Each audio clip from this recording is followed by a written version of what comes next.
My name is Hannah Voss.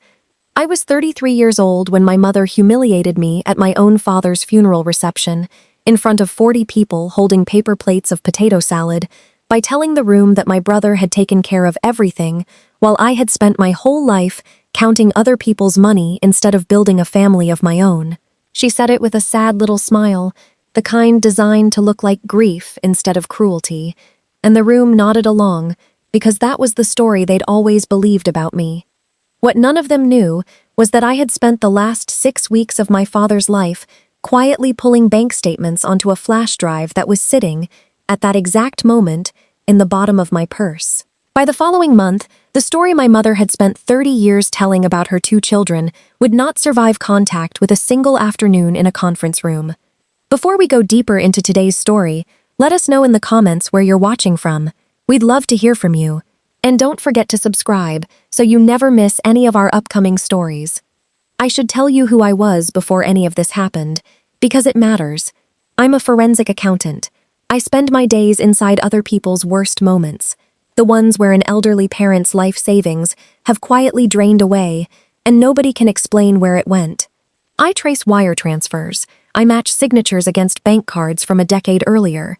I read trust documents the way other people read novels, looking for the sentence that doesn't belong. I'm good at my job, methodical in a way that makes lawyers nervous and makes families uncomfortable, because I don't flinch when I find the answer they were hoping I wouldn't. I learned to be that way at home first, long before I had a license to prove it, in a house where the truth was always negotiable depending on who was telling it. My brother Brett is 2 years younger than me, and was, from the moment he could walk, the entire emotional economy of our household. My mother, Linda, built her whole identity around him the way some women build their identity around a church or a cause. He was charming the way golden children always are, the kind of charm that makes teachers excuse missed homework and makes relatives slip him cash at Christmas while complimenting his smile. He became a financial advisor in his late 20s, which everyone in town found delightfully appropriate, given how naturally he'd always handled money that wasn't his. I became the quiet one, the responsible one, the one people described using the word stable like it was a consolation prize. Stable wasn't praise in our house. Stable meant forgettable.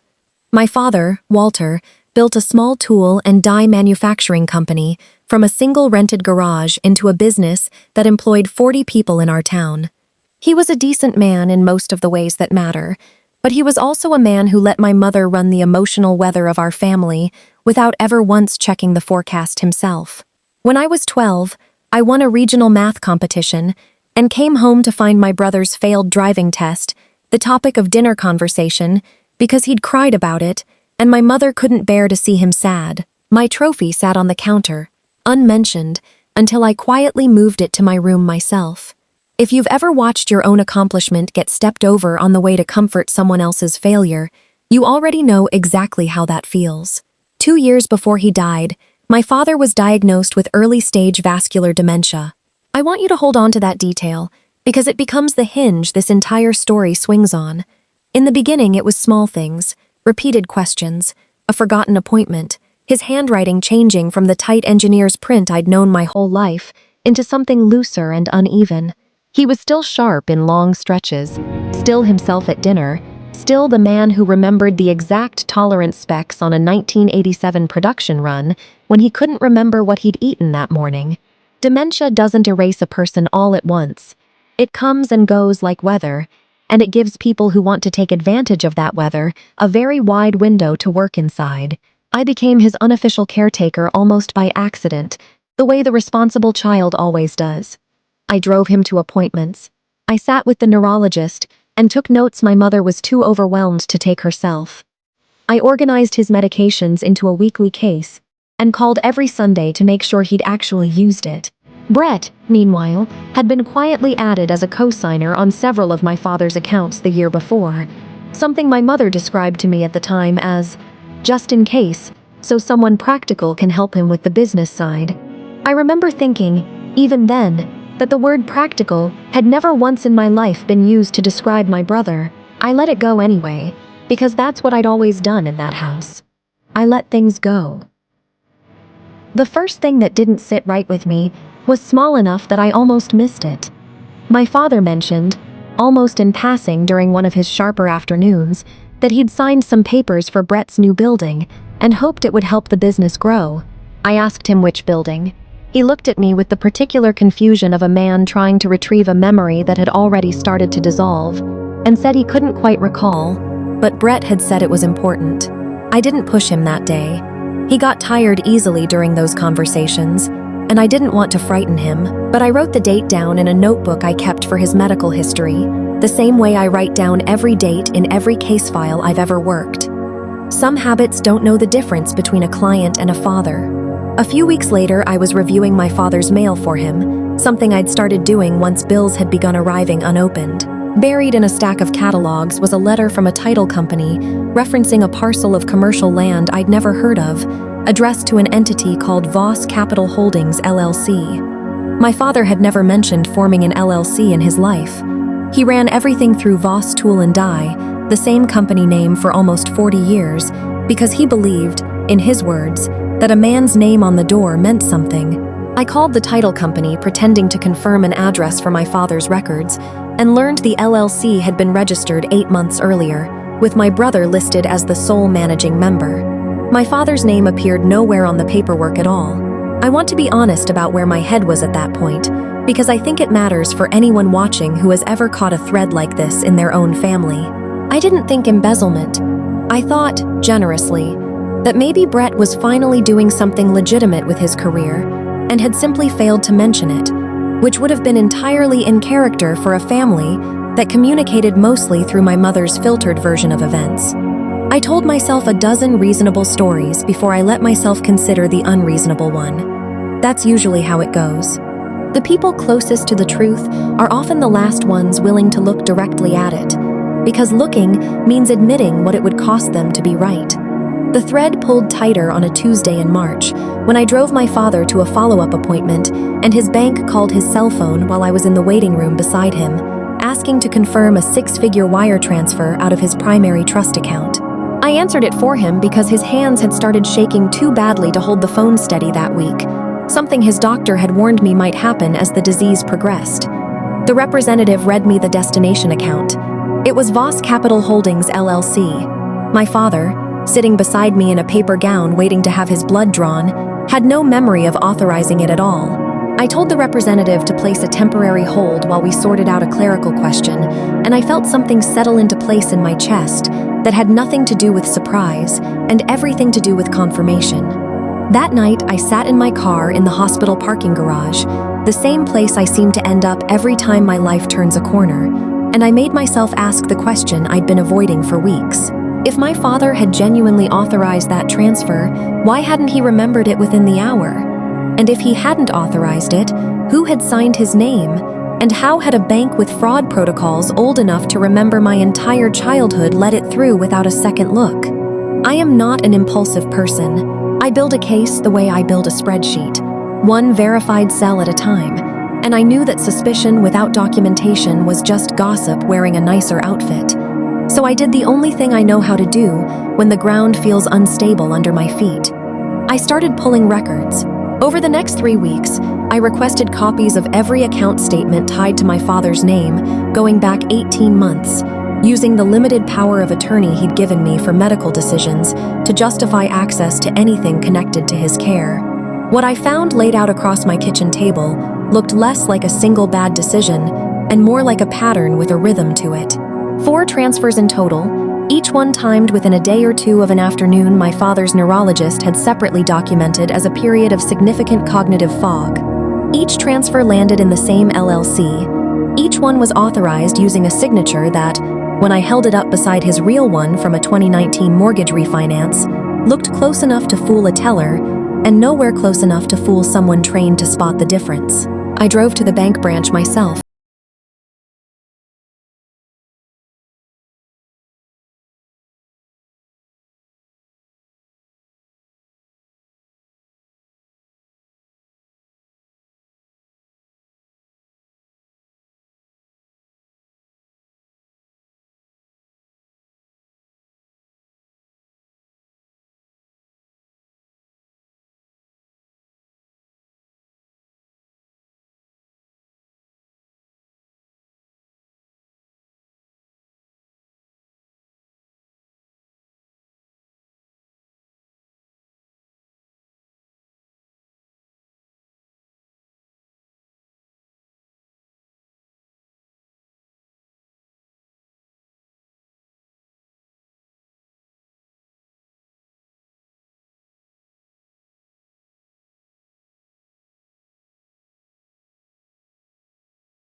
not act on almost.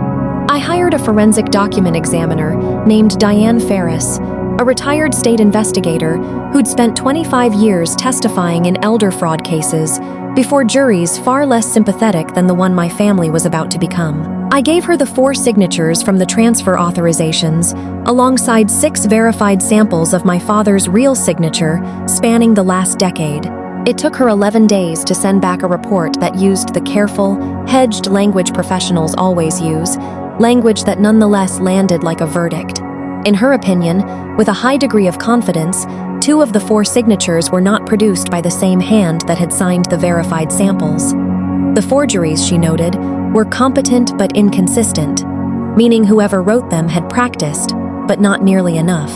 While Diane worked, I quietly requested the full ledger for Voss Capital Holdings LLC through a public records request tied to a related zoning filing, the kind of small administrative trail most people never think to check because they assume shell companies are harder to peer into than they actually are. What I found wasn't a building. There was no construction permit, no contractor invoice, no architectural plan filed anywhere in the county.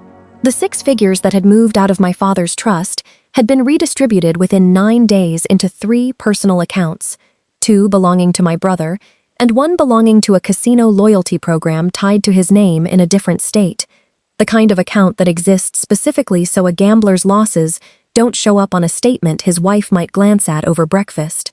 I sat with that discovery longer than any other one in this entire story, because it wasn't just proof of theft anymore, it was proof of exactly why. My brother hadn't taken my father's money to build anything.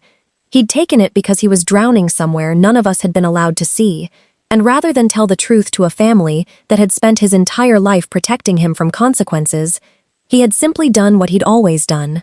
He had let someone else absorb the cost of his comfort. The difference this time was that the person absorbing it was a man losing his memory one careful afternoon at a time, signing his name to things he wouldn't remember signing by dinner. If you've ever discovered that the golden child in your family was never actually golden, just better protected, you already know the particular kind of grief that comes with proof like this. It isn't satisfaction. Not yet. It's closer to mourning, for the version of your family you'd been allowing yourself to believe in, even after you'd stopped fully trusting it. I called our family's estate attorney, a careful man named Martin Cole who had drafted my father's original will 20 years earlier and had no idea any of this had happened. I laid out what I had calmly, the way I would for any client, and watched him go pale somewhere around the second transfer.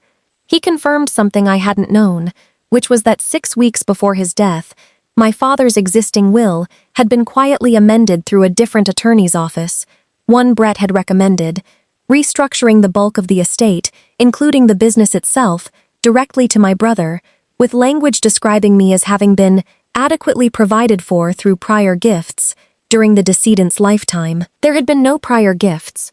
I checked. There never had been. That amendment was the moment this stopped being only about stolen money and became about something my father, in any lucid hour of his life, would never have agreed to. I am not someone who easily believes the worst about people. I had spent 2 months at that point trying to find the version of events that didn't require believing my own brother had manipulated a dying man's legal documents for his own benefit.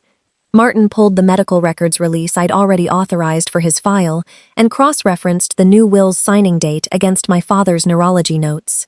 The appointment 2 days before that signing documented, in the doctor's own words, a significant decline in short-term recall and decision-making capacity, language any competent attorney should have recognized as a red flag rather than a formality to sign around. Carol, my father's sister, found out I'd been asking questions before I was ready for anyone to know, because my mother had mentioned my bank inquiries to her during a phone call meant to complain about me rather than warn me.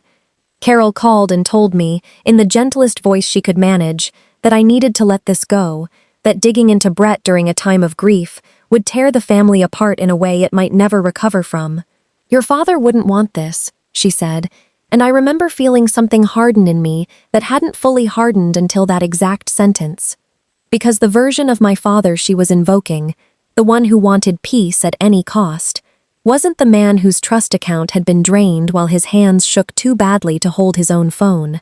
My mother called the next evening, and this conversation was sharper.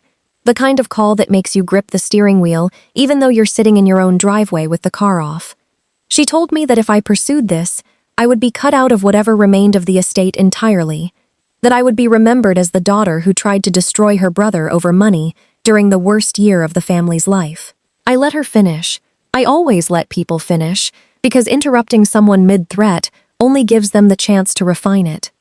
Then I told her, calmly, that I wasn't trying to destroy anyone.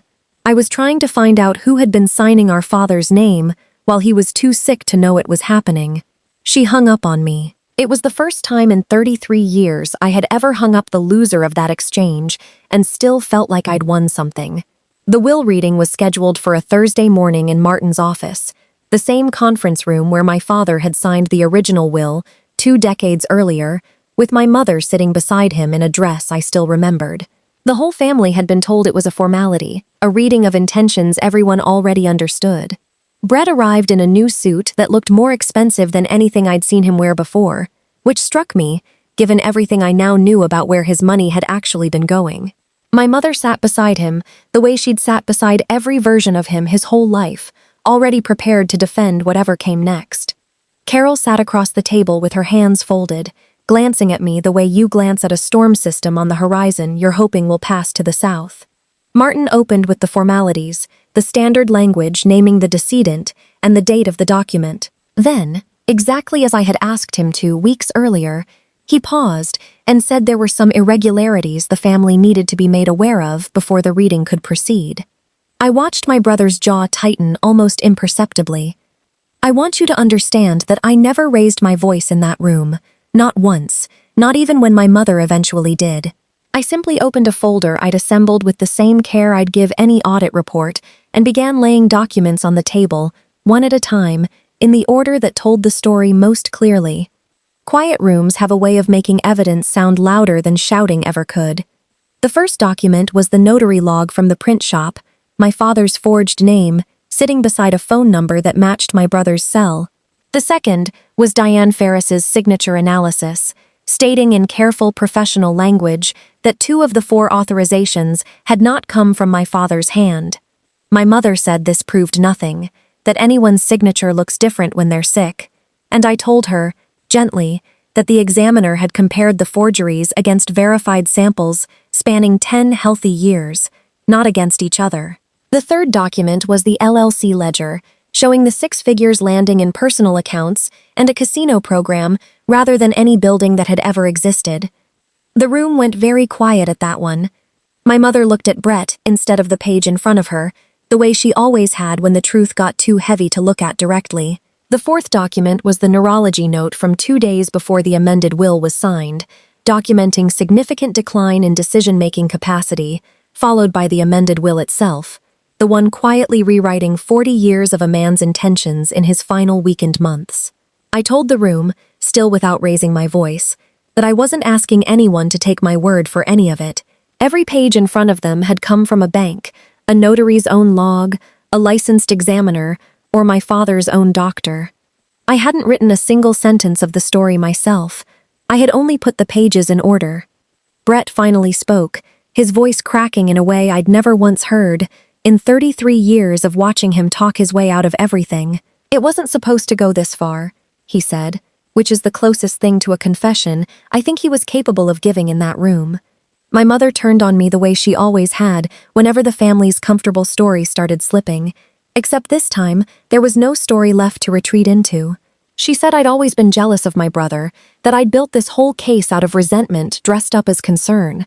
I looked at her, the way I look at a client's family member who has spent 30 years building a narrative they can't survive losing, and I said the only thing I'd come prepared to say. I didn't write a single page in this folder, Mom. I at least finally read them. She didn't have an answer for that, because there wasn't one. Martin, visibly shaken, said the will could not move forward as written, and that the matter would need to go before probate court, along with a referral he was now legally obligated to make regarding suspected financial exploitation of a vulnerable adult. The consequences arrived the way consequences usually do, once the truth finally has somewhere official to live. The county opened an elder financial exploitation investigation within 2 weeks, built almost entirely on documents I had already assembled and handed over, which made the process faster than anyone expected. Brett lost his financial advisor license within the year once his firm's compliance department was notified, a small irony I never once had to manufacture myself. His wife filed for divorce 3 months later, citing the gambling debts that had finally surfaced in full once the casino accounts became part of the public record. The probate court restored the original will, recognizing my father's documented incapacity at the time of the amendment, and ordered Brett to repay the misappropriated funds to the estate, a judgment that will likely follow him for years given how little of that money was left to give back. My mother never apologized, not in any way I'd call genuine. What she did instead was quieter and somehow more honest than an apology would have been. She stopped attending the family events Carol still tried to organize, unable to sit in a room where the story everyone now knew no longer matched the one she'd spent 30 years telling. Carol and I talk occasionally now, careful conversations that never quite return to what they were, because she chose comfort over truth when it mattered, and we both know it. I don't carry anger about that the way I once thought I would.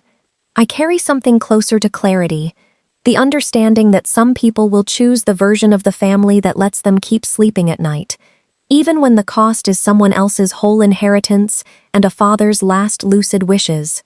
I was named sole executor of my father's estate once the original will was reinstated, and I used a portion of the recovered funds to establish a small scholarship in his name for students studying mechanical engineering, the field he'd built his entire life on before any of this happened to him. I run the company now, not because I ever wanted to, but because someone competent finally had to, and competence had never been in short supply in me, only in recognition.